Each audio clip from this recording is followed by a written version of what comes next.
എല്ലാവരും അറിഞ്ഞുകൊണ്ടിരിക്കുകയാണ് ഞാൻ എൻ്റെ ബോഡി വെയ്റ്റ് കുറച്ചിരിക്കുന്നു എന്നുള്ളതാണ്. മെലിഞ്ഞൊരു പരുവമായി എന്നുള്ള അഭിപ്രായം പതുക്കെ പതുക്കെ ഉയർന്നു വരുന്നുണ്ട്. ആദ്യമൊന്നും ആളുകൾ അങ്ങ് ശ്രദ്ധിച്ചിരുന്നില്ല. കാരണം എനിക്ക് ഒരു 85-80 കിലോ ആവറേജ് ഇങ്ങനെ ആയിരുന്നപ്പോഴുള്ള വസ്ത്രങ്ങളൊക്കെയാണ് ഞാനിപ്പോഴും ഇട്ടുകൊണ്ടിരിക്കുന്നത്. അതൊരു എനിക്ക് തോന്നുന്നത് 65-70 കിലോയിലോട്ട് ഞാൻ കുറഞ്ഞിട്ടുണ്ട്. 85-ൽ നിന്ന് 65 കുറഞ്ഞു എന്ന് പറയാം. അല്ലെങ്കിൽ 85-ൽ നിന്ന് 70 കുറഞ്ഞു എന്നും പറയാം. അങ്ങനെ ബിറ്റ്വീൻ 65-70 അത്രയോ കുറഞ്ഞിട്ടുണ്ട് ഇപ്പോൾ വെയിറ്റ്. അപ്പോൾ അത്രയാണ് ഇപ്പോഴത്തെ. അപ്പോൾ ഞാൻ ഈ വലിയ വസ്ത്രങ്ങളൊക്കെ മുമ്പിട്ടുകൊണ്ടിരുന്ന വസ്ത്രങ്ങൾ തന്നെയാണ് ഉപയോഗിക്കുന്നുള്ളത് കൊണ്ട് ആദ്യം ആർക്കും ഒന്നും മനസ്സിലായിട്ടില്ലായിരുന്നു ഞാൻ ഈ തടി കുറഞ്ഞു എന്നുള്ളത്. ബട്ട് ഇപ്പോൾ ആളുകൾക്ക് മനസ്സിലായി തുടങ്ങിയിട്ടുണ്ട്. അപ്പോൾ ഞാനത് പ്രധാനമായിട്ടും 2 വഴികളിലൂടെയാണത് ചെയ്തെടുത്തത്. ഞാൻ ശരിക്കും പറഞ്ഞാൽ അത് പുറത്താരോടും ഒഫീഷ്യലി അറിയിക്കേണ്ട എന്ന് കരുതിയിട്ടിരുന്നതാണ്. കാരണം എന്താണെന്ന് വെച്ച് കഴിഞ്ഞാൽ ഞാനത് അത്ര ബെറ്റർ വേയിലൂടെ അല്ല ചെയ്തത്. ഇപ്പം അതിൻ്റെ പ്രോപ്പർ വേയിലല്ല ചെയ്തത് എന്നുള്ളതാണ്. അപ്പോൾ അതിനിപ്പോൾ ആധുനിക സൗകര്യങ്ങളൊക്കെ ഉണ്ട് തടി കുറയ്ക്കാനൊക്കെ ആയിട്ട്. അപ്പോൾ അത് കുറഞ്ഞ സമയത്തിനുള്ളിൽ കൂടുതൽ ബെനിഫിറ്റ് കിട്ടുന്ന രീതിയിൽ ചെയ്യാൻ നമുക്ക് പറ്റും. ആധുനിക സൗകര്യങ്ങളും അഭിപ്രായങ്ങളും ഉപയോഗിച്ച് തന്നെയുമല്ല ആരോഗ്യപ്രദമായ രീതിയിൽ അത് കൈകാര്യം ചെയ്യാനൊക്കെ പറ്റുന്നതാണ്. അപ്പം ഇത് 3നെയും കണ്ണിച്ചാണ് ഞാൻ ചെയ്തിരിക്കുന്നത്. അപ്പോൾ അതുകൊണ്ട് അത് ആരോടും പറയണ്ട. അതുകൊണ്ടാണ് ഒഫീഷ്യലി അതിനങ്ങനെ ഒരു അനൗൺസ്മെൻറ്റ് വേണ്ടാന്ന് കരുതിയിട്ടിരിക്കുമായിരുന്നു. അപ്പോഴാണ് ഈ പടുവിഡ്ഢികൾ പടച്ചു വിടുന്നത് എൻ്റെ ചെവിയിലോട്ട് എത്തുന്നത്. പിന്നെ എങ്ങനെ ഞാൻ പറയാതിരിക്കും? ചുമ്മാ ഒരു കാലിച്ചായ കുടിച്ചിട്ട് പോകാമെന്ന് കരുതി ഞാൻ ഇരുന്ന് കഴിഞ്ഞപ്പോഴത്തേനും നമ്മൾ ഇനിയിപ്പോൾ ബിരിയാണി വാങ്ങിക്കേണ്ട അവസ്ഥയാണ്. അപ്പോൾ എന്താണെങ്കിലും എനിക്ക് പറയാനുള്ളത്, ഞാൻ തടി കുറയ്ക്കുവാനായിട്ട് ചെയ്തത് എന്താണെന്ന് വെച്ച് കഴിഞ്ഞാൽ, ഒന്നാമത് എനിക്കത്ര ബോഡി മാസുള്ള ശരീരമല്ല എൻ്റേത്. കുറച്ച് അത്ലറ്റിക് നേച്ചറുള്ള ആളാണ് ഞാൻ. എന്നാൽ ഒരു പ്രോപ്പർ അത്ലറ്റ് ആണോ എന്ന് ചോദിച്ചാൽ അല്ല. ഒരു പ്രോപ്പർ ബോഡി ബിൽഡർ ആകാൻ പറ്റുമോ അല്ലെങ്കിൽ ആണോ എന്നൊക്കെ ചോദിച്ചാൽ ഇല്ല എന്നുള്ളത് തന്നെയാണ്. ഇതിൻ്റെ ഒരു മിഡിലിൽ നിൽക്കും. അപ്പോൾ അത് ഇതിൻ്റെ ഒരു മിഡിലിൽ നിൽക്കുന്നത് കൊണ്ട് തന്നെ ഞാനൊരു അഭിനേതാവ് ആയതുകൊണ്ട് തന്നെ എനിക്ക് ഈ 2 കാര്യങ്ങളും വളരെ ഭംഗിയായിട്ട് എൻ്റെ അഭിനയത്തിൽ കൊണ്ടുവരാൻ പറ്റും, ഉപയോഗപ്രദമാക്കാൻ പറ്റും എന്നുള്ളതാണ് മറ്റ് ഈ 2ൻ്റെ എക്സ്ട്രീം കണ്ടീഷനിൽ നിൽക്കുന്ന ആളുകളെക്കാൾ. അപ്പോൾ ആ കാര്യത്തിൽ ഞാൻ വളരെ സന്തോഷവാനാണ്. അപ്പോൾ ഇങ്ങനെ ആയിരിക്കെ ഞാൻ പണ്ട് ഇലവീഴ പൂഞ്ചിറ എന്ന സ്ഥലത്ത് താമസിച്ചുകൊണ്ടിരുന്നപ്പോൾ 15 മിനിറ്റ് കൊണ്ട് ഏതാണ്ട്, നിങ്ങൾ അങ്ങോട്ട് പോയിട്ടുണ്ടെങ്കിൽ അറിയാം, നമ്മൾ ആ മേലുകാവിൽ നിന്ന് ചപ്പാത്ത് എന്ന് പറഞ്ഞൊരു സ്ഥലമുണ്ട്, ഒരു പാലമൊക്കെ ഉള്ള സ്ഥലം. അപ്പോൾ അവിടെ നിന്ന് ഇങ്ങനെ കയറി ഇങ്ങനെ 2 വളവൊക്കെ കഴിഞ്ഞ് ഒരു എസ് വളവൊക്കെ കഴിഞ്ഞ് അങ്ങനെ കയറിപ്പോയി. ഒരു കയറ്റം കഴിഞ്ഞ് രണ്ടാമതൊരു കയറ്റം, മൊത്തം കയറ്റമാണ്. ഇതിപ്പോൾ എങ്ങനെ പറയുന്നത്, അതായത് കുറച്ചങ്ങ് കയറി പോയി കഴിയുമ്പോഴത്തേനും ഈ നേരെ ഇങ്ങനെ വഴി പോകുമ്പോഴത്തേനും ഇങ്ങനെ അതിൻ്റെ ലെഫ്റ്റിലേക്ക് ഇങ്ങനെ താഴെ ഒരു തോടുണ്ട്. ഇങ്ങനെ അത് കഴിഞ്ഞാൽ ആ തോടിനോട് ചേർന്നൊരു പാറയൊക്കെ ഉള്ളൊരു ഇതുണ്ട്. അപ്പോൾ അവിടെയായിരുന്നു ഞങ്ങൾ താമസിച്ചുകൊണ്ടിരുന്നത്. അപ്പോൾ ആ സ്ഥലത്തുനിന്ന് വെറും 15 മിനിറ്റ് കൊണ്ട് രാവിലെ ഞാൻ 2ാം ക്ലാസ്സിലാണെങ്കിലും 3ാം ക്ലാസ്സിലാണെങ്കിലും പഠിച്ചുകൊണ്ടിരിക്കുന്ന സമയത്ത് ബാഗ് നിറച്ച് പുസ്തകവും ബുക്കുമായിട്ട്, ഇന്നത്തെ പോലെയൊന്നും അല്ല, സ്ട്രിക്റ്റായിട്ട് 5-6 പുസ്തകമുണ്ട്. അത് വലിയ തടിച്ച പുസ്തകമാണ്. അതും വേണം, ഒപ്പത്തിനുള്ള നോട്ട് ബുക്സ് മുഴുവനും വേണം, ചോറ്റുപാത്രം, വെള്ളം, പിന്നെ അതുപോലെ തന്നെ ബോക്സ്, കച്ചറ പിച്ചറ സാധനങ്ങൾ, പിന്നെ അതിൻ്റെ ഒപ്പം തന്നെ പകർത്ത്, ഇത് കൂടാണ്ട് ഇതെല്ലാം കൂടെ ചുമന്നുകൊണ്ടാണ് പോണത്. ഇതെല്ലാം കൂടെ തോളിലിട്ടുകൊണ്ട് ഞാൻ ഒറ്റയ്ക്ക് 15 മിനിറ്റ് കൊണ്ട് ഞാൻ ആ താഴെ മേലുകാവ് എന്ന് പറഞ്ഞ സ്ഥലത്ത് ഓടിയിറങ്ങി എത്തുമായിരുന്നു. 15 മിനിറ്റ്. 8:45 ഞാൻ വീട്ടിൽ നിന്ന് അവിടുന്ന് ഓടി തുടങ്ങി കഴിഞ്ഞാൽ കറക്റ്റ് 9 മണിയാകുമ്പോഴത്തേനും മായാപുരി എന്ന് പറഞ്ഞ മേലുകാവ് എന്ന് പറഞ്ഞ സ്ഥലത്തെത്തും. അവിടെ CMS കോളേജിലല്ല, CMS ഹയർ സെക്കൻഡറി സ്കൂളിലാണ് ഞാൻ പഠിച്ചത്. അപ്പോൾ അല്ലെങ്കിൽ മിക്കവാറും 8:30 ആകുമ്പോഴാണ് ഞാൻ ഇറങ്ങുന്നത്. 8:45 ആകുമ്പോഴത്തേനും അവിടെ എത്തും. 8:45 പാലായിൽ നിന്നൊരു ബസ് വരുന്നുണ്ട്. ആ ബസ് കറക്റ്റ് ഇങ്ങനെ കയറി വന്നുകൊണ്ടിരിക്കുകയായിരിക്കും ഞാൻ ചെല്ലുമ്പോഴത്തേനും. ആ ബസ് ഇങ്ങനെ കയറ്റം കയറി ആ സ്റ്റോപ്പിലോട്ട് വന്നുകൊണ്ടിരിക്കുമ്പോഴും ഞാൻ അവിടെ നിന്ന് ഇങ്ങനെ ഇറങ്ങി ഓടി വരുന്ന ഒപ്പമായിരിക്കും. അപ്പോൾ അന്നേ തൊട്ടേ എൻ്റെ ഒരു അത്ലറ്റിക് നേച്ചർ ഞാൻ ശ്രദ്ധിച്ചിട്ടുള്ളതാണ്. എല്ലാവരും അതിനെപ്പറ്റി നല്ല അഭിപ്രായം പറഞ്ഞിട്ടുള്ളതാണ്. പിന്നെ ഞാൻ അധികം അങ്ങനെ ഫുഡൊന്നും അങ്ങനെ കഴിക്കുകയല്ലാത്ത കൂട്ടത്തിലാണ്. അപ്പം ഇപ്പം വെട്ടി വിഴുങ്ങുന്നതായിട്ടൊക്കെ എല്ലാവർക്കും തോന്നും. അത് വെറുതെ തോന്നുന്നതാണ്. ഞാൻ സാധാരണ ഫുഡ് കഴിക്കാൻ വളരെ താമസമാണ് എനിക്ക്.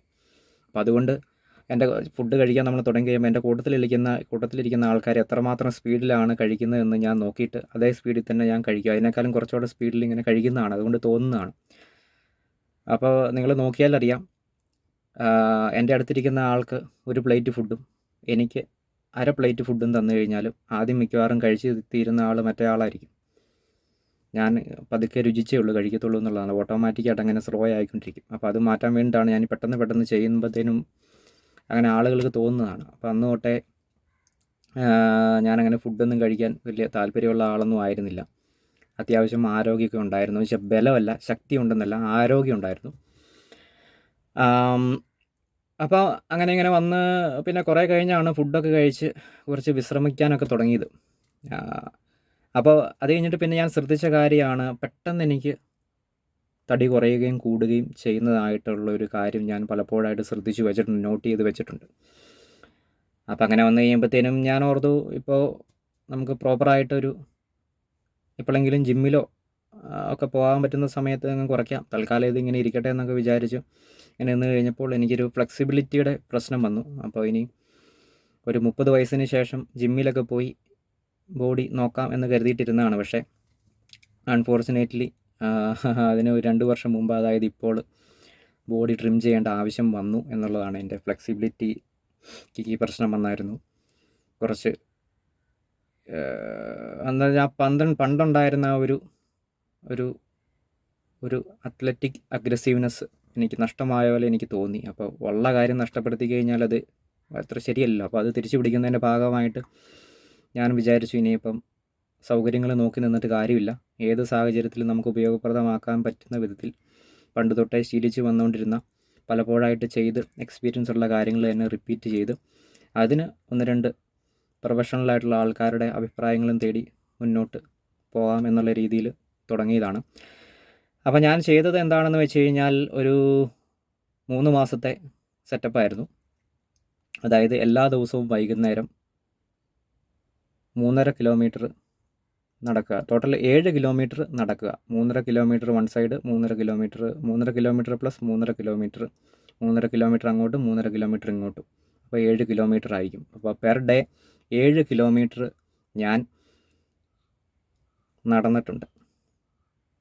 അതായത് ഒരു 50 to 60 ദിവസം, 60 ദിവസം എന്ന് വെച്ചു. അപ്പോൾ 60 ദിവസം പെർ ഡേ 7 കിലോമീറ്റർ ഞാൻ നടന്നിട്ടുണ്ട്. ഒന്നാമതായിട്ട് ഞാൻ ചെയ്ത കാര്യമാണ് വൈകുന്നേരങ്ങളിൽ. അതിനെടുത്തിരുന്ന സമയം എന്ന് പറഞ്ഞാൽ 7 കിലോമീറ്റർ ഞാൻ റോഡ് വഴി നടക്കാൻ എടുത്ത സമയം എന്ന് വെച്ചാൽ ഒരു വൺ സൈഡ് 45 മിനിറ്റ്, രണ്ട് സൈഡും കൂടി 1.25 to 1.5 മണിക്കൂർ. ഈ ഒരു റേഞ്ചാണ് എടുത്തിട്ടുള്ളത്. അതങ്ങോട്ടും ഇങ്ങോട്ടൊക്കെ കൂടിയും കുറഞ്ഞൊക്കെ വരും. വഴിയിലെ ട്രാഫിക്ക്, നമ്മുടെ ആ ദിവസത്തെ പർട്ടിക്കുലർ ദിവസത്തെ എനർജി, ഇതൊക്കെ വെച്ച് വരും. അപ്പോൾ അതാണ്. അതിനുശേഷം ഇത് വന്നു കഴിഞ്ഞതിന് ശേഷം 2-3 ഗ്ലാസ്, അത് എത്രമാത്രം ഡ്രൈനെസ് എനിക്ക് അനുഭവപ്പെടുന്നുണ്ട് എന്ന് നോക്കിയിട്ട് 2-3 ഗ്ലാസ് അതിനനുസരിച്ച് വെള്ളം കുടിച്ചതിന് ശേഷം കൃത്യമായ ഇടവേളകൾ ഉള്ള വർക്കൗട്ട്സ് വളരെ മിനിമലായിട്ടുള്ള രീതിയിൽ ചെയ്യുക എന്നുള്ളതാണ്. അത് ആ വർക്കൗട്ട്സ് എത്ര നേരമുണ്ട് എന്ന് വെച്ച് കഴിഞ്ഞാൽ, ഞാനിപ്പോൾ ഒരു 7:30 സ്റ്റാർട്ട് ചെയ്ത് കഴിഞ്ഞാൽ 1.5 to 2 മണിക്കൂർ വർക്കൗട്ട്സ് ഉണ്ട്. അതിന് 5 മിനിറ്റ് 10 മിനിറ്റൊക്കെ ഗ്യാപ്പൊക്കെ എടുത്താണ് ചെയ്യുന്നത്. അപ്പോൾ ഇങ്ങനെ അതും ഒരു 40 to 50 ദിവസം അത് ചെയ്തിട്ടുണ്ട് എന്നുള്ളതാണ്. അപ്പോൾ ഇത്രയും ചെയ്ത് കഴിഞ്ഞപ്പോഴത്തേനും എനിക്ക് തടി പെട്ടെന്നങ്ങ് കുറയുകയും ബോഡി ഫാറ്റ് പെട്ടെന്നങ്ങ് കുറയുകയും കുറച്ച് അനാരോഗ്യം ആരോഗ്യക്കുറവെന്ന് പറഞ്ഞു കഴിഞ്ഞാൽ ആരോഗ്യക്കുറവെന്ന് പറയാൻ പറ്റത്തില്ല. കുറച്ചൊരു ഒരു എനർജി, മിനിമം എനർജി നമുക്ക് പഴയതുപോലെ അങ്ങോട്ട് ആ ഒരു എനർജിയുടെ ഒരു അഗ്രസീവ്നെസ് കിട്ടുന്നില്ല. ഒരു സ്വല്പം എനർജി കുറഞ്ഞതായിട്ടുള്ള അനുഭവപ്പെടുന്നുണ്ട്. അപ്പോൾ അത് കഴിഞ്ഞ് പിന്നെ അതങ്ങ് കട്ട് ചെയ്തു എന്നുള്ളതാണ്. ഇപ്പം അങ്ങനെ നോർമലായിട്ട് പോയിക്കൊണ്ടിരിക്കുന്നു. ഇപ്പം വർക്കൗട്ട്സൊക്കെ താൽക്കാലികമായിട്ട് സ്റ്റോപ്പ് ചെയ്തിരിക്കുകയാണ്. അപ്പോൾ ഇത്രയാണ് ഞാൻ ചെയ്ത കാര്യങ്ങൾ.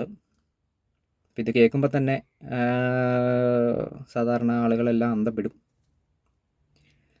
പിന്നെ അന്തം വിടാത്ത ആളുകൾ എന്ന് പറഞ്ഞു കഴിഞ്ഞാൽ അത് എത്രമാത്രം ഇത് ഇങ്ങനെയൊന്ന് ചെയ്ത് നോക്കിക്കഴിഞ്ഞാൽ അറിയാം എത്രമാത്രം ഒരു ഗൗരവകരമാണ് ഇത് എന്നുള്ളത്. അപ്പോൾ അതിൻ്റെ ഞാൻ നടക്കുന്നതല്ല, ബാക്കി ഞാൻ ചെയ്ത വർക്കൗട്ട്സിൻ്റെ ഒക്കെ ഷോർട്സായിട്ട് ഞാൻ വീഡിയോസ് 15 ഷോർട്ട് വീഡിയോസ് എൻ്റെ യൂട്യൂബിൽ അപ്ലോഡ് ചെയ്തിട്ടുണ്ട്. സാധിക്കുന്നവർ അതൊന്ന് കണ്ടു നോക്കുക എന്നുള്ളതാണ്. അപ്പോൾ ഇതാണ് ഞാൻ ചെയ്തത്. അപ്പോൾ ഇതിനെ ഒരിക്കലും ഞാൻ പ്രൊമോട്ട് ചെയ്യത്തില്ല ഇങ്ങനെ ചെയ്തത്. കാരണം എത്ര സമയം ഞാൻ ഇതിനു വേണ്ടി ഇൻവെസ്റ്റ് ചെയ്തു എന്ന് നോക്ക്. എത്രമാത്രം ഡേഞ്ചർ ആണെന്ന് നിങ്ങൾക്കറിയാം ഈ കാര്യം. ഇഞ്ചുറി വരാൻ സാധ്യതയുണ്ട്. അപ്പോൾ ഞാനിത് ശരിക്കും പറഞ്ഞാൽ ഇതിനൊരു പബ്ലിസിറ്റി കൊടുക്കണ്ടെന്ന് കരുതിയിട്ടാണ് ഇരുന്നത്. കാരണം എന്താണെന്ന് വെച്ച് കഴിഞ്ഞാൽ ഞാൻ ചെയ്ത ഇതേ കാര്യം 3 മാസം കൊണ്ട് തന്നെ നിങ്ങൾക്ക് ഒരു ജിമ്മിൽ പോയാൽ അവിടെ ഒരു ട്രെയിനർ അല്ലെങ്കിൽ ഒരു ഡയറ്റീഷ്യൻ, ഒരു ന്യൂട്രീഷൻ, ഇങ്ങനെയുള്ള ഇതിൻ്റെ എക്സ്പേർട്ടുകളുടെ സഹായത്തോടു കൂടി വളരെ മിനിമൽ ടൈം കൊണ്ട് ഒരു ദിവസം ഒരു 45 മിനിറ്റൊക്കെ മതി. പിന്നെ ഇത്തരം പ്രൊഫഷണലായിട്ടുള്ള ഈ കാര്യത്തിൽ പ്രൊഫഷണലായിട്ടുള്ള ആൾക്കാരുടെ അഭിപ്രായത്തോടു കൂടി നിങ്ങൾക്ക് വളരെ സിമ്പിളായിട്ട് ഒരു ദിവസം 30 to 45 മിനിറ്റ് ജിമ്മിൽ വർക്കൗട്ട് ചെയ്ത് കഴിഞ്ഞാൽ നിങ്ങൾക്ക് ഇത് ഞാൻ ചെയ്ത കാര്യം അച്ചീവ് ചെയ്യാവുന്നേ ഉള്ളൂ. പക്ഷേ ഞാൻ എത്രമാത്രം സമയമെടുത്തു, എത്രമാത്രം റിസ്ക് എടുത്തു, അങ്ങനെ എന്തൊക്കെ ചെയ്തു എന്നുള്ള കാര്യം നിങ്ങൾ താരതമ്യം ചെയ്ത് മനസ്സിലാക്കുക. അപ്പോൾ ഇത് ആരും ചെയ്യാൻ ഞാൻ പ്രൊമോട്ട് ചെയ്യത്തില്ല. പക്ഷേ ഞാൻ നോക്കുമ്പോഴത്തേനും ഈ കാര്യമാത്ര പ്രസക്തമായിട്ട് ചെയ്യേണ്ട ആൾക്കാരൊക്കെ വിഡ്ഢിത്തം പടച്ചു വിട്ടുമ്പോഴത്തേനും അതിലും ഭേദം ഇനിയിപ്പം ഞാൻ തന്നെയാണെന്നുള്ള ഇതുകൊണ്ടാണ് ഞാൻ ഈ പുലമ്പുന്നത്. അപ്പോൾ ഇങ്ങനെ ആരും ചെയ്യണമെന്നൊന്നുമല്ല ഞാൻ പറയുന്നത്. ജസ്റ്റ് ഈ കാര്യം ഒന്ന് ഓർമ്മയിൽ വെച്ചുകൊള്ളുക. കാരണം ഇതിൻ്റെ മറവിൽ പല വിഡ്ഢിത്തങ്ങളും പല ആളുകളും പറഞ്ഞു പരത്തുന്നുണ്ട്. അതിനെക്കുറിച്ച് ഞാൻ പറയാം. അപ്പോൾ ഇതാണ്. പിന്നെ ഞാൻ എന്തുകൊണ്ട് ഇങ്ങനെ ചെയ്തു എന്നുള്ളത് ഞാൻ പറഞ്ഞില്ല. ഞാൻ ഭാവിയിൽ സിനിമ ചെയ്യാൻ വേണ്ടിയിരിക്കുന്ന ആളാണ്. അപ്പോൾ എനിക്ക് നിങ്ങൾ ഈ ജിമ്മിൽ പോയിട്ട് ഇങ്ങനെ ചെയ്താൽ തന്നെയും ഒരു പ്രോപ്പർ ആരോഗ്യം, ബോഡി ഷേപ്പ് കിട്ടുമായിരിക്കും, ശക്തിയും കാണും. പ്രോപ്പർ ആരോഗ്യം ഉണ്ടാവുമെന്ന് എനിക്ക് തോന്നുന്നില്ല. തർക്കിക്കാൻ വരട്ടെ, ഞാൻ പറയാം. ഞാനിപ്പോൾ സിനിമ ചെയ്യുമ്പോൾ ഒരു ദിവസം രാവിലെ 9 തൊട്ട് മിനിമം രാത്രി 9 മണി വരെ വർക്ക് ചെയ്യണം. അവിടെ പല പണികളും കാണാൻ ഉണ്ടാവും. എൻ്റെ റോളുമായിട്ട് ബന്ധപ്പെട്ട് പല എനർജറ്റിക് ആയിട്ടുള്ള കാര്യങ്ങളും ചെയ്യേണ്ടി വരും. പിന്നെ പല പിറ്റേ ദിവസത്തിനുള്ള പല ഹോം വർക്ക്സും ചെയ്യേണ്ടതുണ്ടാവും. ഇതിനെല്ലാം ഒരുപാട് ആരോഗ്യം, എനർജി വേണ്ടിയതുണ്ട്.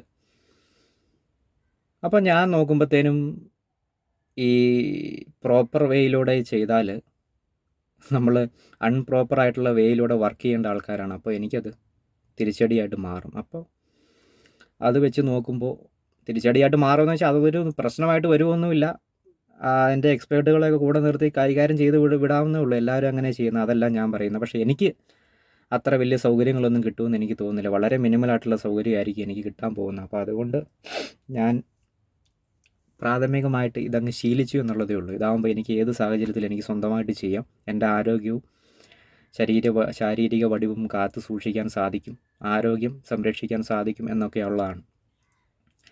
പിന്നെ ഇതിനും ഞാൻ പ്രഗത്ഭരായിട്ടുള്ള ചിലരുമായിട്ട് സംസാരിച്ചതിന് ശേഷമാണ് എൻ്റെ കാര്യങ്ങളൊക്കെ ഞാൻ ചെയ്തത്. അവരുടെ ഉപദേശങ്ങൾ എനിക്ക് ഫലപ്രദമായിട്ടൊക്കെ ഉണ്ട്. അപ്പോൾ പിന്നെ ഒരു കാര്യം പറഞ്ഞു കഴിഞ്ഞാൽ എക്സ്പേർട്ടുകളുടെ സഹായത്തോടു കൂടിയാണ് ഞാനും ചെയ്തതെന്ന് പറയാം. അതുകൊണ്ടാണ് ഇത്രയും പ്രോപ്പറായിട്ട് എനിക്ക് ചെയ്യാൻ പറ്റിയത്. പക്ഷേ കുറച്ചുകൂടെ നന്നായിട്ട് നിങ്ങൾക്ക് ജിമ്മിലൊക്കെ പോയാൽ ചെയ്യാൻ പറ്റും. അങ്ങനെയാണിപ്പോൾ ഒരു ഡയറ്റീഷ്യൻ, ന്യൂട്രീഷൻ, ട്രെയിനർ ഇവരുടെയൊക്കെ സമ്മിശ്രിത സഹായത്തോടു കൂടിയാണെങ്കിൽ വളരെ പെട്ടെന്ന് തന്നെ കാര്യങ്ങളൊക്കെ റെഡിയാക്കാൻ പറ്റും എന്നുള്ളതാണ്. അപ്പോൾ എനിക്ക് ഞാൻ പറഞ്ഞല്ലോ, ഒരു അത്ലറ്റിക് നേച്ചറുള്ള ആളാണ് ഞാൻ. അപ്പോൾ ആ വിധത്തിൽ എനിക്ക് എൻ്റെ എനർജിയെ കൈകാര്യം ചെയ്യണമെന്നുണ്ടെങ്കിൽ എനിക്കിങ്ങനെ അൺഓർത്തഡോക്സ് ആയിട്ടുള്ള മെത്തേഡ്സ് യൂസ് ചെയ്തേ പറ്റത്തുള്ളൂ. പ്രോപ്പർ വെയിലൂടെ ചെയ്തുകൊണ്ടിരുന്നു കഴിഞ്ഞാൽ എനിക്കത് പിന്നീട് ബുദ്ധിമുട്ടാവും. അത് ഞാനിനി സിനിമ ചെയ്യുമ്പോൾ അത് നിങ്ങൾക്ക് ഞാനീ പറഞ്ഞതിന് ഗൗരവം മനസ്സിലാവും. ഇപ്പോൾ ഞാൻ അതിനെപ്പറ്റി കൂടുതൽ ഇപ്പോൾ തൽക്കാലം വിടുന്നില്ല, ഞാനത് തെളിയിക്കുന്നതായിരിക്കും. അപ്പം ഇത്രയേ ഉള്ളൂ ഇതിൻ്റെ കാര്യം. അപ്പം ഞാൻ ചെയ്തത് അതുകൊണ്ടാണ്. എനിക്ക് ഭാവിയിൽ വളരെ മിനിമലായിട്ടുള്ള സൗകര്യങ്ങളാണ് കിട്ടാനിരിക്കുന്നത്. അതുകൊണ്ട് ഞാൻ അതുമായിട്ട് താതാമ്യപ്പെട്ട് ഇപ്പോഴേ തുടങ്ങി ആ ഒരു റൂട്ടിലൂടെ ഇപ്പോഴേ ചെയ്തു എന്നുള്ളതേ ഉള്ളൂ, അല്ലാണ്ട് വേറെ ഒന്നുമില്ല. ഞാൻ ഇതിനായിട്ട് പ്രത്യേകിച്ച് ഡയറ്റുകളൊന്നും ചെയ്തൊന്നുമില്ല. ഒരു നേരം ഗോതമ്പ് ഭക്ഷണമായിരുന്നു, ഒരു നേരം ചോറ്. അപ്പോൾ ഇങ്ങനെ 2 നേരം ഭക്ഷണം, ഒരു നേരം ചായ. പിന്നെ ഞാൻ പറഞ്ഞല്ലോ, ഞാനങ്ങനെ ഭക്ഷണത്തിൽ ഇന്ന ഭക്ഷണം ഒഴിവാക്കുക അങ്ങനെയുള്ള പരിപാടിയൊന്നും എനിക്കില്ല. കിട്ടുന്നതെല്ലാം കഴിക്കും. ഞാൻ തിന്നുന്ന ഒരളവുണ്ട്, അത്രയും കഴിക്കും. അപ്പോൾ അതൊന്നും എനിക്ക് ബേർഡനായിട്ട് വന്നിട്ടൊന്നുമില്ല. എനിക്ക് എന്തെങ്കിലും ആരോഗ്യ പ്രശ്നങ്ങളുണ്ടാകുമ്പോൾ ഞാൻ ഡോക്ടറിൻ്റെ സഹായം തേടാറുണ്ട്. അപ്പോൾ ഞാൻ അതിന് പ്രത്യേകിച്ച് ഇനി എന്തെങ്കിലും എന്തെങ്കിലും ഞാൻ കൺട്രോൾ ചെയ്യണമെന്ന് ഞാൻ ആരായാറുണ്ട്. ഇതുവരെ പല ഗുരുതരമെന്ന് തോന്നിക്കാവുന്ന പ്രശ്നങ്ങൾക്ക് ഞാൻ ഡോക്ടറുടെ സഹായം തേടിയിട്ടും എനിക്ക് വളരെ അത്ഭുതകരമായി കിട്ടിയിരിക്കുന്ന ഉപദേശം എന്ന് വെച്ച് കഴിഞ്ഞാൽ യാതൊരുവിധ കൺട്രോളുകളുടെ ആവശ്യമില്ല എന്നുള്ളതാണ്. കാരണം ഞാൻ ഒരുപാട് എനർജി യൂസ് ചെയ്യുന്ന ആളാണ് ഡേ ബൈ ഡേ എന്നുള്ളത് എൻ്റെ നേച്ചറും എൻ്റെ ബോഡിയും കാണുമ്പോൾ സാധാരണ തലയ്ക്ക് വെളിവുള്ള ആൾക്കാർക്ക് മനസ്സിലാവും. അപ്പോൾ അങ്ങനെയാണത്. എന്താ പറയുക, ഞാൻ അല്പം ഓവറായിട്ടാണെങ്കിലും എനർജി കൺസ്യൂം ചെയ്യുന്ന ആളാണ്. അപ്പോൾ എനിക്കതിനനുസരിച്ച് ഇങ്ങനെ കിട്ടിക്കൊണ്ടേയിരിക്കണം. അതല്ലാതെ 2 അടി നടക്കേണ്ടി വന്നു കഴിയുമ്പോൾ നമുക്ക് മടുപ്പ് ഫീൽ ചെയ്യുകയും ഉടനെ പോയി എന്തെങ്കിലും കുടിക്കുകയോ തിന്നുകയോ ചെയ്യുന്ന പരിപാടി എനിക്കില്ല. അപ്പോൾ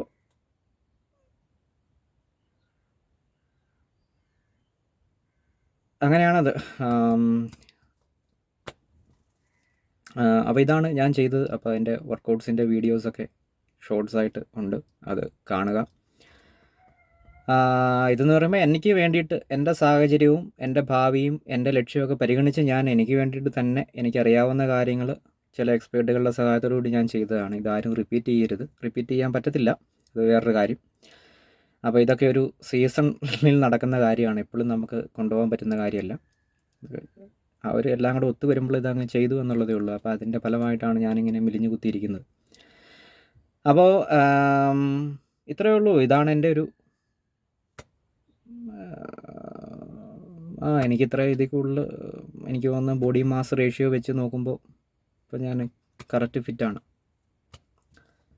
ഏകദേശം ഇത്രയൊക്കെ ഉള്ളൂ. എനിക്ക് ഇതിൽ കൂടുതൽ ഫാറ്റ് ആവശ്യമുണ്ട്, ഫുഡ് കഴിക്കേണ്ടത് ആവശ്യമുണ്ട്. അത് ഫുഡൊന്നും ഒഴിവാക്കേണ്ട ആവശ്യം എനിക്കില്ല, എൻ്റെ ബോഡി സ്ട്രക്ചർ വെച്ചില്ല. ഫുഡ് നന്നായിട്ട് കഴിക്കേണ്ടതുണ്ട് എനിക്ക്. ബട്ട് ഞാൻ അതിനനുസരിച്ച് എനർജി ഒരുപാട് കൺസ്യൂം ചെയ്യുന്നുണ്ട്, ഉപയോഗിക്കുന്നുണ്ട് എന്നുള്ളതാണ്. അപ്പോൾ അങ്ങനെ ഒരു ശരീരപ്രകൃതി ഉള്ളതുകൊണ്ടായിരിക്കാം ഒരുപാട് ഫുഡ് ഞാൻ കഴിക്കാനുള്ള ടെൻഡൻസി എനിക്ക് വരുന്നത്. അപ്പോൾ അതിനെ നിയന്ത്രിക്കേണ്ട ആവശ്യമൊന്നുമില്ല. കാരണം ഞാൻ ഓട്ടോമാറ്റിക്കായിട്ട് നമ്മുടെ ആക്ടിവിറ്റീസ് കുറയും തോറും നമ്മൾ ഫുഡ് അതിനനുസരിച്ച് ശരീരം എടുക്കുന്നത് കുറയ്ക്കാറുണ്ട്. ഒരു ഓട്ടോമാറ്റിക് ഇതൊക്കെ ഉണ്ട്. ഇതൊക്കെ ശ്രദ്ധിച്ചാണ് ഞാനിരിക്കുന്നത്, എന്നെപ്പറ്റി വളരെ ശ്രദ്ധിച്ചാണ് ഞാനിരിക്കുന്നത്. അപ്പോൾ ഇതൊക്കെയാണ്. അപ്പോൾ എനിക്ക് എൻ്റെ ഭാവിയെ കരുതിയാണ് ഞാനിത് ചെയ്തത്. ആരും ഇത് റിപ്പീറ്റ് ചെയ്യരുത്. ജസ്റ്റ് ഇങ്ങനെ ഒരു കാര്യം ഓർമ്മയിൽ വെച്ചുകൊള്ളുക. കാരണം ഈ പല ആൾക്കാരും പറയുന്നത് ഞാൻ കേട്ടിട്ടുണ്ട്. അതായത് ഫുഡ് കൺട്രോൾ ചെയ്യുക, പല കാര്യങ്ങളും ഒഴിവാക്കുക, അതുപോലെ തന്നെ അങ്ങനെയുള്ള എല്ലാ കഠിനമായ ഇത് പണ്ടത്തെ ഈ സന്യാസിമാർ സന്യസിക്കുമ്പോൾ ഈ എന്താ പറയുക ലൈംഗികമായിട്ടുള്ള ചിന്തകളും അതുപോലെ തന്നെ ഭൗതിക ആസക്തികളും വരാണ്ടിരിക്കാൻ വേണ്ടി അവന്മാർ പല പരിപാടികളും ചെയ്യുമായിരുന്നു. അപ്പോൾ അത്തരം ചില സെറ്റപ്പുകളൊക്കെ ഇപ്പം ചെയ്യണം എന്നുള്ള രീതിയിൽ പലരും ഇങ്ങനെ പടച്ചു വിടുന്നത് ഞാൻ കണ്ടിട്ടുണ്ട്. അപ്പോൾ അത് ഇന്നവേ ശരിയാണ് അല്ലെന്നൊന്നും ഞാൻ പറയുന്നില്ല. കാരണം എക്സ്പേർട്ടുകളുടെ അഭിപ്രായത്തിൽ നമ്മൾ അങ്ങനെ ചെയ്താൽ പെട്ടെന്ന് അതിനൊരു കൃത്യമായിട്ടുള്ള ആരോഗ്യപരമായിട്ടുള്ള ഒരു ഔട്ട്പുട്ട് അതിനുണ്ടാവും. ആ നിലവാരത്തിൽ അത് ശരിയാണ്. പക്ഷേ എന്നും കരുതി എന്താ പറയണേ, നമുക്കിപ്പം ഒരു സിമ്പിളായിട്ടുള്ളൊരു ഉദാഹരണം പറയുകയാണ്. അതായത് ഇപ്പം നമ്മളിപ്പോൾ എന്നും അപ്പി ഇട്ടുകൊണ്ടിരിക്കുന്നുണ്ടല്ലോ. അപ്പോൾ ഇതൊന്ന് നിർത്താനായിട്ട് നമ്മൾ ഫുഡ് കഴി അങ്ങ് കുറച്ചോ എന്നാരെങ്കിലും പറയുകയാണെങ്കിൽ നിങ്ങളിനി ഭക്ഷണം കഴിക്കണ്ട, അപ്പി ഇടുന്നതാണോ നിങ്ങളുടെ പ്രശ്നം? അതെ ഡോക്ടർ, ഞാൻ എന്നും അപ്പി ഇടുന്നുണ്ട്. അത് ശരി. അപ്പോൾ ഡോക്ടർ പറയുകയാണ്, ആണോ, എന്നൊരു കാര്യം ചെയ്യും, ഫുഡിൻ്റെ വേസ്റ്റ് ആണല്ലോ ഈ അപ്പിയായിട്ട് വരുന്നത്, അപ്പോൾ നീ ഫുഡ് കഴിക്കാണ്ടിരിക്കുക എന്നങ്ങ് ഒരു ഡോക്ടർ പറഞ്ഞു വിടുവാണെങ്കിൽ എന്താണ് ഞാൻ പറയേണ്ടത്? ഇവിടെ ഇരുന്ന് എനിക്ക് തെറി പറയാൻ പറ്റാത്തതുകൊണ്ടാണ് ഞാൻ പറയാത്തത്. ഇങ്ങനെ ഓരോരോ പടച്ചു വിടുന്നുണ്ട് ആളുകൾ. അപ്പോൾ അതുകൊണ്ടാണ് ഞാനിപ്പോൾ ഇവിടെ ഇരുന്ന് ഞാൻ അത്ര പ്രോപ്പർ വേയിലല്ല ചെയ്തതെങ്കിലും പ്രോപ്പർ വേ തന്നെയാണ്, അതുകൊണ്ട് എനിക്ക് പ്രയോജനമുണ്ട്, അതുകൊണ്ടാണ് ഞാൻ അങ്ങനെ ചെയ്തത്. അപ്പോൾ അത് ഞാൻ ഭാവിയിൽ തെളിയിച്ച് കാണിക്കുക ഇതുപോലെ. അപ്പോൾ അങ്ങനെ എന്താ പറഞ്ഞ കാര്യം വിട്ടുപോയല്ലോ. അപ്പോൾ ഇതാണ് എന്നാ മാങ്ങാത്തൊലിയാണോ? അപ്പോൾ ഇതാണ് ഈ പോയി അത് പോയി. അപ്പോൾ ഇതാണ് എന്ന് വെച്ചാൽ എന്താണ് ഇതാണ് എന്ന് തന്നെയുള്ളൂ. അപ്പം ഞാനീ പറഞ്ഞ ഉദാഹരണം പ്രത്യേകം ശ്രദ്ധിക്കുക. കേൾക്കുമ്പോൾ നമുക്കെല്ലാം പ്രോപ്പറായിട്ട് തോന്നും, പക്ഷേ അതിന് ഇത്ര എന്തുകൊണ്ടോ അതിൻ്റെ ഡിവിഷൻസ് ഞാനിപ്പോൾ തിരിച്ചു പറഞ്ഞു കഴിഞ്ഞപ്പോൾ കാര്യം മനസ്സിലായി കാണും. ശരിയാണ്, ഒരു ട്രെയിനർ പറയുന്നത് കേൾക്കണം, ഒരു ഡയറ്റീഷ്യൻ പറയുന്നത് കേൾക്കണം, ഒരു ന്യൂട്രീഷൻ പറയുന്നത് കേൾക്കണം, പിന്നെ അതുമായിട്ട് ബന്ധപ്പെട്ട ആൾക്കാർ ആരാണോ പ്രൊഫഷണലുകളിൽ അവർ പറയുന്നത് കേൾക്കണം. അത് ചെയ്തു കഴിഞ്ഞാൽ ആരോഗ്യപ്രദമായ രീതിയിൽ കുറഞ്ഞ സമയം കൊണ്ട് നമുക്ക് വലിയൊരു പ്രയോജനം കിട്ടും എന്നുള്ളതാണ്. അതിലൊരു തർക്കവുമില്ല. അതിലെനിക്ക് തർക്കമൊന്നുമില്ല. എനിക്കതിനുള്ള സൗകര്യം ഇല്ലാത്തതുകൊണ്ടാണ് ഞാൻ ചെയ്യാത്തത്. മുന്നോട്ടും അങ്ങനെ ഒരു സൗകര്യം എനിക്ക് ഉണ്ടാകാൻ സാധ്യതയില്ല. അതുകൊണ്ടാണ് ഞാൻ എൻ്റെ സ്വന്തം കാര്യം എൻ്റെ സൗകര്യത്തിന് ചെയ്യുന്നത്. അപ്പോൾ അതാരോടും റിപ്പീറ്റ് ചെയ്യാൻ ഞാൻ പറയാറുമില്ല. അപ്പോൾ പക്ഷേ അന്നേരം ഞാനിപ്പോൾ ഈ ഒരു ഉദാഹരണം അപ്പിയുടെ ഉദാഹരണം പറഞ്ഞത് കേട്ടല്ലോ. അപ്പോൾ അത് ജസ്റ്റ് തമാശ പറയുമ്പോൾ തമാശ പോലെ തോന്നും, പക്ഷേ അതിൽ ഗൗരവം ചിന്തിച്ച് നോക്കുക. ഇങ്ങനെയൊക്കെ ഓരോരുത്തർ പടച്ചു വിടുന്നുണ്ട്. ദയവ് ചെയ്ത് എൻ്റെ അടുത്തോട്ട് ഈ പരിപാടിയായിട്ട് ആരും വന്നേക്കരുത്. എനിക്ക് ആരുടെ ഉപദേശത്തിൻ്റെ ആവശ്യമില്ല. എൻ്റെ കാര്യം സ്വന്തമായിട്ട് എനിക്ക് ചെയ്യാനറിയാം. അത് ചെയ്യുമ്പോൾ എന്തെങ്കിലും എനിക്ക് പ്രശ്നം വരുവാണെങ്കിൽ ഉറപ്പായിട്ടും ഞാൻ ആ കാര്യങ്ങളിൽ അറിവുള്ള ആൾക്കാരോട് ഇത് ചെയ്ത് അത് പരിഹരിച്ച് മുന്നോട്ട് പോകുന്നതായിരിക്കും. അല്ലാത്ത പക്ഷം എനിക്ക് ഒരു ഉപദേശം വേണ്ട. ഞാൻ എല്ലാ രീതിയിലുള്ള ഭക്ഷണം കഴിക്കുകയും ചെയ്യും. അതൊന്നും എൻ്റെ ശരീരത്തിന് ഒരു തരത്തിലുള്ള ദോഷവും വരുത്താൻ പോകുന്നില്ല എന്ന് എനിക്ക് നല്ല ഉറപ്പുണ്ട്. എന്ന് വെച്ചാൽ പഴയ സന്യാസിമാരുടെ ഫിലോസഫിക്കൽ ഉറപ്പല്ല. എൻ്റെ ശരീരത്തെ ഞാൻ കൃത്യമായിട്ട് അനലൈസ് ചെയ്തുകൊണ്ടാണ് ഇരിക്കുന്നത്. എൻ്റെ എനർജിയൊക്കെ ഞാൻ കൺസ്യൂം ചെയ്യുന്ന സമയത്ത് അതിന് എന്തെങ്കിലും പ്രശ്നങ്ങളുണ്ടോ, എത്രമാത്രം എനർജി എനിക്ക് എങ്ങനെ ഫലപ്രദമായിട്ട് ഉപയോഗിക്കാൻ പറ്റുന്നുണ്ടോ, അങ്ങനെയുള്ള എല്ലാം ഞാൻ ശ്രദ്ധിക്കുന്നുണ്ട്. ഓരോ ആക്ടിവിറ്റീസും ചെയ്യുമ്പോഴത്തേനും എനിക്ക് എന്തെങ്കിലും ചെറിയൊരു പ്രശ്നം വന്നാൽ പോലും ഉടനെ തന്നെ ഞാൻ വൈദ്യസഹായം തേടുന്ന ആളാണ്. അപ്പോൾ ദയവ് ചെയ്ത് ഉപദേശമായിട്ട് വന്നേക്കരുത്. എന്തെങ്കിലും കാര്യം ഉണ്ടെങ്കിൽ അങ്ങോട്ട് ചോദിക്കുന്നതായിരിക്കും, ഇങ്ങോട്ട് പറയണ്ട. ഇപ്പം നമുക്കൊരു കാര്യത്തിന് നമ്മളൊരു പ്രത്യേക പർപ്പസിന് വേണ്ടി ഒരു കാര്യം ചെയ്തുകൊണ്ടിരിക്കുകയാണ്. ചിലപ്പോൾ ഡയറ്റായിരിക്കാം, അല്ലെങ്കിൽ മറ്റെന്തെങ്കിലും കാര്യത്തിൽ നമ്മൾ നമ്മുടെ ലൈഫിനെ ട്രിം ചെയ്ത് പിടിച്ചുകൊണ്ടിരിക്കുകയാണെന്ന് കരുതുക. അപ്പോൾ അത് അവനവൻ്റെ ആവശ്യത്തെ പ്രതി അതെങ്ങനെ വേണേലും ആർക്ക് വേണേലും ചെയ്യാം, ഒരു എക്സ്പേർട്ടിൻ്റെ സഹായത്തോടെ. അവനവന് പ്രയോജനം കിട്ടുന്ന കാര്യമാണെങ്കിൽ അവനവൻ ചെയ്യുക. അത് ബാക്കിയുള്ളവർക്ക് ബർഡനായിട്ട് വരുത്തരുത്. നിങ്ങൾക്കൊരു ഭക്ഷണം കഴിക്കാൻ താല്പര്യമില്ല എങ്കിൽ, അതിനോട് എന്തെങ്കിലും വിരക്തി ഉണ്ടെങ്കിൽ, അല്ലെങ്കിൽ നിങ്ങൾ എന്തെങ്കിലും പ്രത്യേക ആവശ്യത്തിന് വേണ്ടിയിട്ട് അത് ഒഴിവാക്കി വെച്ചിരിക്കുകയാണെങ്കിൽ അത് ബാക്കിയുള്ളവൻ്റെ പെടലിക്ക് അടിച്ചു വെക്കരുത്. നിങ്ങളത് പാലിക്കുക, ഒരു കുഴപ്പമില്ല. എന്താണ് പ്രശ്നം? നിങ്ങൾ ഒഴിവാക്കിയിരിക്കുന്ന ഭക്ഷണം നിങ്ങളുടെ അടുത്തിരിക്കുന്ന ആൾക്കങ്ങ് കൊടുത്തേക്കുക, പ്രശ്നം തീർന്നില്ലേ? അടുത്തിരിക്കുന്നവൻ്റെ വയറ് നിറഞ്ഞോളും. നിങ്ങളത് കഴിക്കുന്നുമില്ല, നിങ്ങൾക്കതിൻ്റെ പ്രയോജനം കിട്ടും. അത് കഴിക്കുന്നതിൻ്റെ പ്രയോജനം ആ ആൾക്കും, അത് കഴിക്കാത്തതിൻ്റെ പ്രയോജനം നിങ്ങൾക്കും കിട്ടിക്കോളും. സിമ്പിൾ പ്രശ്നമാണ്. അത് ചെയ്യുന്നതിന് പകരം വെറുതെ ഞാനിപ്പം ഒരു കാര്യം ഒഴിവാക്കിയിരിക്കുകയാണ് എൻ്റെ ലൈഫിൽ എന്ന് വെച്ച് എൻ്റെ കൂടെ ഇരിക്കുന്നവന് അത് ചെയ്യണമെന്ന് വെച്ച് കഴിഞ്ഞാൽ അത് വളരെ മോശമായിട്ടുള്ള കാര്യമാണ്. അത് ഒരു തരത്തിൽ നമുക്കത് അംഗീകരിക്കാൻ പറ്റാത്ത കാര്യമാണ്. ഒരിക്കലും അത് ആരോടും ചെയ്യരുത്. നമുക്കിപ്പോൾ പ്രൊഫഷണലായിട്ടുള്ള ഉപദേശങ്ങൾ കൊടുക്കുന്നത് പോലെയല്ല, അല്ലെങ്കിൽ ആരെങ്കിലും ചോദിക്കുമ്പോൾ പറയുന്നത് പോലെയല്ല. നമ്മൾ ചിലപ്പം ക്യാഷ്വലായിട്ട് അങ്ങോട്ടും ഇങ്ങോട്ടും ഫ്രണ്ട്സ് ആണെങ്കിൽ, അല്ലെങ്കിൽ അങ്ങനെ എന്തെങ്കിലും നമ്മൾ അടുത്ത ബന്ധമുള്ളതാണെങ്കിൽ നമ്മൾ ചെയ്യും പറഞ്ഞാൽ പൊതുവായിട്ട് ഇപ്പോൾ എല്ലാവരും ഇതാണ് കഴിക്കുന്നത്, അങ്ങനെ ആ ഒരു സാഹചര്യത്തുമായിട്ട് താരതമ്യപ്പെട്ടു പോകും. പക്ഷേ അതൊരു ടാറ്റിക്സ് ആയിട്ട് എടുക്കരുത് എന്നുള്ളതാണ് എനിക്ക് പറയാനുള്ളത്. ഇല്ലേ, നിങ്ങൾക്കിപ്പം നിങ്ങളോടിപ്പം നിങ്ങളുടെ ജിം ട്രെയിനർ പറഞ്ഞു എന്ന് കരുതുക. എന്താണ് പറഞ്ഞത്? ചപ്പാത്തിയും പരിപ്പ് കറിയും കഴിക്കുക, ഇറച്ചിയും മീനും മുട്ടയും പാലും. പിന്നെ അതുപോലെ തന്നെ ഇറച്ചിയും മീനും മുട്ടയും പാലും എന്നുള്ളതല്ല, എന്താണെന്ന് വെച്ച് കഴിഞ്ഞാൽ ഇത് ഈ പഴയ സന്യാസി വൈദ്യന്മാരിൽ നിന്ന് വന്നിരിക്കുന്ന സാധനം. അതായത് നമ്മൾ ജിമ്മിൽ പോകുമ്പോഴത്തേനും എനിക്ക് ഉറപ്പായിട്ടും പറയാൻ പറ്റും, സ്ത്രീകളുമായിട്ടുള്ള സമ്പർക്കം പൂർണ്ണമായിട്ടും ഒഴിവാക്കേണ്ടതുണ്ട്. അതാണ് ഇവന്മാരുടെ ആദ്യത്തെ ഇത്. കുറേ കാലം അത് വെച്ചായിരുന്നു ഇവന്മാർ ഓടിച്ചുകൊണ്ടിരുന്നത്. അപ്പോൾ അത് നടപടി ഇല്ലാണ്ട് വന്നു കഴിഞ്ഞപ്പോഴത്തേനാണ് ഇപ്പോൾ ജങ്ക് ഫുഡ് എന്ന് പറഞ്ഞ് തുടങ്ങിയിട്ടുണ്ട്. ഇതൊക്കെ പഴയ സന്യാസിമാർ വിട്ട കേസ് കേട്ടോ. ഇത് അന്നേരം തൊട്ടേ വരുന്ന ഇതൊക്കെ. ഇതിൻ്റെയൊക്കെ പുറകെ കുറേ കാലം നടന്ന പണ്ട്. എനിക്കറിയാം ഇത് നന്നായിട്ട് ഇതെങ്ങനെയാണ് വർക്ക് ചെയ്യുന്നത്, എന്തുകൊണ്ടാണ് ഇത് ഇവരിങ്ങനെ പറയുന്നത്, ഇത് ചെയ്യുമ്പോൾ എന്താണ് സംഭവിക്കുന്നതൊക്കെ വളരെ കൃത്യമായിട്ട് അറിയാം. അതൊക്കെ വരട്ട് തത്വങ്ങളായതുകൊണ്ട് നമ്മളത് എടുക്കാത്ത, ഇപ്പം അതിനെ കളിയാക്കാൻ പോലും ഉപയോഗിക്കാത്ത അതുകൊണ്ടാണ്. അപ്പം അതുകൊണ്ട് സ്ത്രീ സമ്പർക്കം ഒഴിവാക്കുക. എന്നാലേ ഉള്ളൂ നമുക്ക് എന്നും ജിമ്മിൽ വരാനും നന്നായിട്ട് വർക്കൗട്ട് ചെയ്യാനുള്ള ഇത് കിട്ടത്തുള്ളൂ. സ്ത്രീകളുമായിട്ട് സമ്പർക്കം ഉണ്ടായി കഴിഞ്ഞ് കഴിഞ്ഞാൽ നമ്മൾ അവരെ ചുറ്റിപ്പറ്റി അങ്ങനെ ഇരുന്ന് ജീവിതം കോഞ്ഞാട്ടിയാക്കി കളയും എന്നുള്ള പഴയ ഫിലോസഫിക്കൽ തത്വം അതൊന്ന്. രണ്ടാമത്തെ കാര്യം എന്ന് പറഞ്ഞു കഴിഞ്ഞാൽ ഈ ഇറച്ചി, മീൻ, മുട്ട അങ്ങനെയുള്ള സാധനങ്ങൾ, അതായത് മനുഷ്യന് വായിക്ക് രുചിയുള്ള എന്താണ് അതെല്ലാം അങ്ങ് ഒഴിവാക്കുക എന്നുള്ളതാണ് അതിൻ്റെ സത്യം. അതിനി പേരെടുത്തൊന്നും പറയണ്ട. ഇതൊക്കെ പണ്ട് കാലത്ത് സന്യാസിമാർ ഉപയോഗിച്ചുകൊണ്ടിരുന്ന സാധനമാണ്. ആരോടാടോ ഇതൊക്കെ പറയുന്നത്? മനുഷ്യന് വായിക്ക് രുചിയുള്ള സാധനങ്ങളെല്ലാം അങ്ങ് ഒഴിവാക്കുക. എന്നിട്ട് ഇതിന് വേണ്ടിയിട്ട് നമ്മളെ സ്വയം തയ്യാറെടുപ്പിക്കുക എന്നുള്ളതേ ഉള്ളൂ. ശരിയല്ലേ? പണ്ട് ഞാൻ തമാശയ്ക്ക് പറയുമായിരുന്നു, വൈറ്റമിൻ ഉള്ള സാധനം എങ്ങനെ തിരിച്ചറിയുമെന്ന് വെച്ച് കഴിഞ്ഞാൽ ആ സാധനം രുചിച്ച് നോക്കുക. വായിക്ക് രുചിയില്ല, തുപ്പാനാ തോന്നുന്നെങ്കിൽ അത് വൈറ്റമിനാണ്. വായിക്ക് രുചി ഉണ്ടെങ്കിൽ അതിൻ്റെ അകത്ത് മനുഷ്യർക്ക് ആവശ്യമുള്ള ഒന്നുമില്ല എന്നുള്ളതാണ്.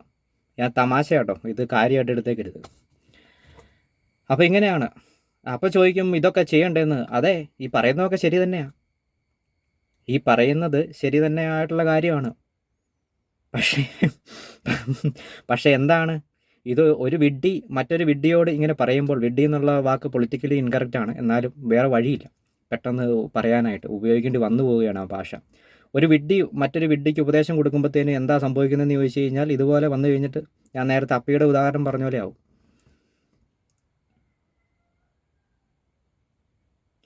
കോമൺ മനുഷ്യർ എൻജോയ് ചെയ്ത് ജീവിക്കുമ്പോഴത്തേനും ഈ വക പരിപാടിയൊന്നും പറ്റത്തില്ല. ഇതിന് ആ വേയിലൂടെ അല്ല ഇത് ചെയ്യേണ്ടത്. അതുകൊണ്ട് ചുമ്മാ പഴയ സന്യാസിവര്യന്മാരുടെ പരിപാടി പിടിക്കുക. അപ്പോൾ ഇതെന്തുകൊണ്ടാണ് ഇത് പറഞ്ഞതെന്ന് പറഞ്ഞു കഴിഞ്ഞാൽ ഉണ്ടല്ലോ, അല്ലാത്ത പ്രോപ്പറായിട്ട് ചെയ്യുന്ന ഒരാളാണെങ്കിൽ, ഇപ്പം ഞാൻ മാംസഭക്ഷണം ഉപേക്ഷിച്ച് ഇരിക്കുന്ന ഒരാളാണ്. പ്യുവർ വെജിറ്റേറിയൻ എന്ന് പറഞ്ഞവനെ ചാട്ടയ്ക്ക് അടിച്ച് ഓടിക്കണമെന്നേ ഞാൻ പറയുള്ളൂ. പ്യുവർ വെജിറ്റേറിയൻ എന്ന് പറഞ്ഞാൽ സ്വന്തം കയ്യിലിരുന്നാൽ പോലെ ബാക്കിയുള്ളവനെയും കൂടെ ഇനി അത് തീറ്റിക്കണം. അപ്പോൾ ഞാനിപ്പോൾ പ്യുവർ വെജിറ്റേറിയൻ ആണെന്ന് ഇരിക്കട്ടെ, എൻ്റെ അടുത്തുള്ള ആൾ പ്യുവർ വെജിറ്റേറിയൻ എൻ്റെ ഗുണഗണങ്ങൾ പറഞ്ഞിട്ട് ഞാനിത് കഴിക്കുക, നീയും കൂടെ അത് ഞണ്ണിക്കോളാൻ പറഞ്ഞിട്ട് അങ്ങനെ ചെയ്യരുത്. അത് മോശമാണ്. അങ്ങനെ ചെയ്യുമ്പോഴാണ് നമ്മൾ എവിടുന്ന് ഇത് കിട്ടിയെന്ന് നമ്മൾ ആലോചിക്കുകയും ഇത്തരം കാര്യങ്ങളൊക്കെ പറയേണ്ടിയും വരുന്നത്.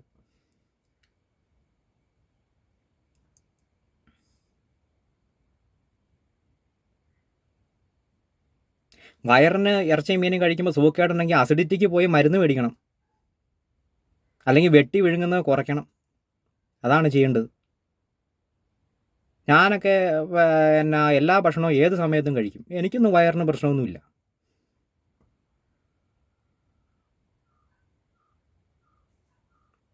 ഏതൊക്കെ ഭക്ഷണം ദഹിക്കാൻ എന്തെല്ലാം സമയമെടുക്കും എന്നൊക്കെയുള്ളത് കൃത്യമായിട്ട് അറിഞ്ഞു കഴിഞ്ഞിട്ട് അതനുസരിച്ച് ഫുഡ് കൺട്രോൾ ചെയ്യുക. അതല്ലാണ്ട് മൊത്തം ഇങ്ങനെ നമ്മൾ തലമുടി വെട്ടിക്കാൻ പോയിട്ട് തല വടിക്കുന്ന പോലെ ആക്കരുത് പരിപാടി.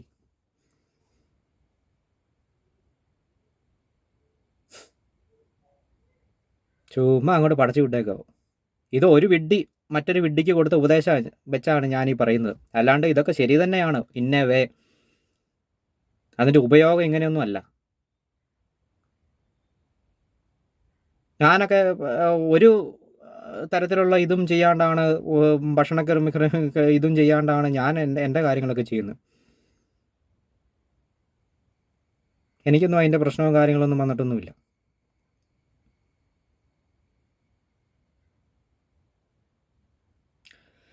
അപ്പോൾ അത് എന്ത് പറയാനാണ്, ഞാൻ വീണ്ടും പറയുന്നു, ഈ പറയുന്നതൊക്കെ ശരിയാണ്. നമ്മളൊരു എക്സ്പേർട്ടിൻ്റെ സഹായത്തോടു കൂടിയേ ഉള്ളൂ ചെയ്യാവുള്ളൂ.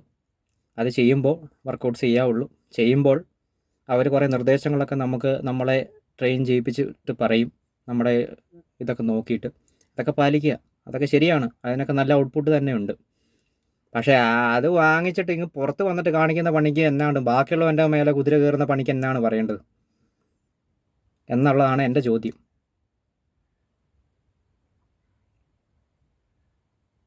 നിത്യസത്യം നിങ്ങൾ പഠിച്ചു വെച്ചിട്ടുണ്ടെങ്കിൽ അത് നിങ്ങളുടെ ഓപ്പോസിറ്റുള്ള ആൾ അതിനെ ഖണ്ഡിക്കുന്ന സമയത്ത് അത് നോക്കിക്കൊണ്ട് ധൈര്യപൂർവ്വം നിൽക്കുക, അങ്ങനെ ചെയ്ത് കാണിക്കുക. അതല്ലാണ്ട് ഉടനെ തന്നെ പിന്നെ നമ്മുടെ ഓപ്പോസിറ്റ് ഇരിക്കുന്ന ആൾ അത് ചെയ്തു എന്ന് പറഞ്ഞുകൊണ്ട് ചെയ്യുകയല്ല ചെയ്യേണ്ടത്.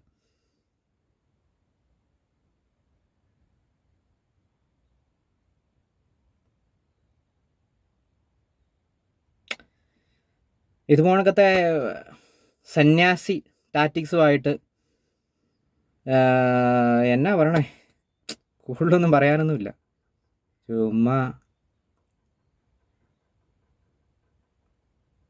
അപ്പം അതുകൊണ്ട് നിങ്ങൾക്ക് ജിമ്മിലൊക്കെ പോകണമെന്നുണ്ടെങ്കിൽ പോവുക, അത് ട്രെയിനർ പറയുന്നത് കേൾക്കുക, പറ്റുമെങ്കിൽ ഒരു ന്യൂട്രീഷനെയോ ഡയറ്റീഷ്യനെയോ ഒക്കെ കാണുക, അത് വേണ്ട വിധത്തിൽ കാര്യങ്ങളൊക്കെ ചെയ്യുക. അതിനൊക്കെ നല്ല ഔട്ട്പുട്ടുണ്ട്, ഇല്ലെന്നൊന്നും ഞാൻ പറയുന്നില്ല. എല്ലാം അതിൻ്റെ പ്രോപ്പർ വേയിൽ ചെയ്താൽ പെട്ടെന്ന് തന്നെ ആരോഗ്യപരമായ രീതിയിൽ വളരെ കുറഞ്ഞ സമയത്തിനുള്ളിൽ വളരെ ആരോഗ്യപരമായ രീതിയിൽ നല്ലൊരു ഔട്ട്പുട്ട് ഉണ്ടാക്കാൻ സാധിക്കും.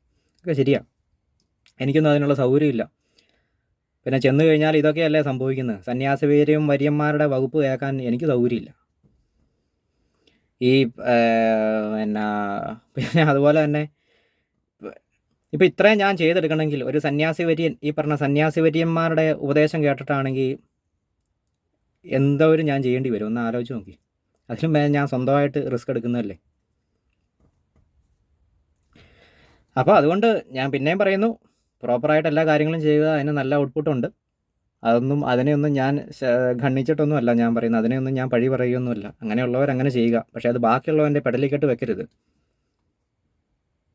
മനസ്സിലായോ? നിങ്ങളോട് ചപ്പാത്തിയും ദാലും ആരെങ്കിലും കഴിക്കാൻ പറഞ്ഞിട്ടുണ്ടെങ്കിൽ അത് നിങ്ങൾ സ്വന്തമായിട്ട് ഞണ്ണുക, അത് എൻ്റെ അടുത്ത് വന്നിട്ട് പ്രസംഗിക്കരുത്.